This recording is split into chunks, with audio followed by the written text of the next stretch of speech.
ಸೈನ್ಯಕ್ಕೆ ಸೇರ್ಲಿ ಅನ್ನುವಂತ ಉದ್ದೇಶಕ್ಕಾಗಿ ನಿಮ್ಮ ತಾಯಿ ತಂದೆನೂ ಬಹಳ ಶ್ರಮ ಪಟ್ಟಿರ್ತಾರ.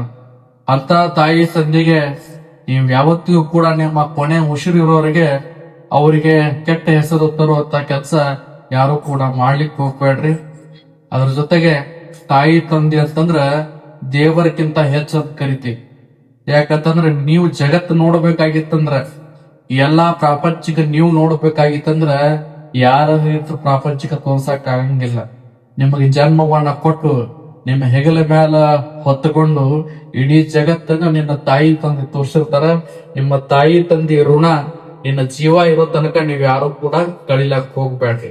ಯಾಕಂದ್ರೆ ಇತ್ತೀಚಿನ ದಿನಮಾನದಾಗ ನೋಡ್ಲಿಕ್ಕಂತಿದೀವಿ ನಾವು, ಅವರು ದೊಡ್ಡ ದೊಡ್ಡ ನೌಕರಿ ಹಿಡಿತಾರ, ವಿದೇಶದೊಳಗೆ ಜಾಬ್ ಮಾಡ್ತಾರ, ಲಕ್ಷಗಟ್ಟಲೆ ಪೇಮೆಂಟ್ ತಗೋತಾರ. ಆದ್ರೆ ತಾಯಿ ತಂದೆಗೆ ಗೌರವಿಸಂಗಿಲ್ಲ.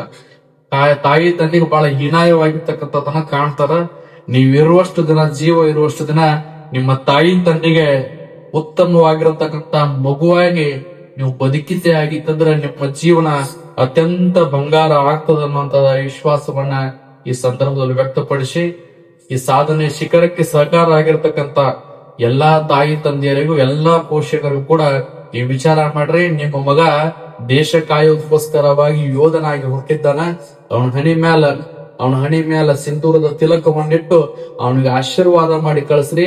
ನನ್ನ ಮಗ ದೇಶವನ್ನ ಕಾದು, ದೇಶವನ್ನ ಗೆದ್ದು ಇಡೀ ಪ್ರಪಂಚಕ್ಕೆ ನನ್ನ ಮಗನ ಹೆಮ್ಮೆ ಸಾರ್ಲಿ ಅನ್ನುವಂತ ಆಶೀರ್ವಾದವನ್ನ ನೀವೆಲ್ಲರೂ ಕೂಡ ನಿಮ್ಮ ಮಕ್ಕಳಿಗೆ ಕೊಡ್ರಿ ನೀವು.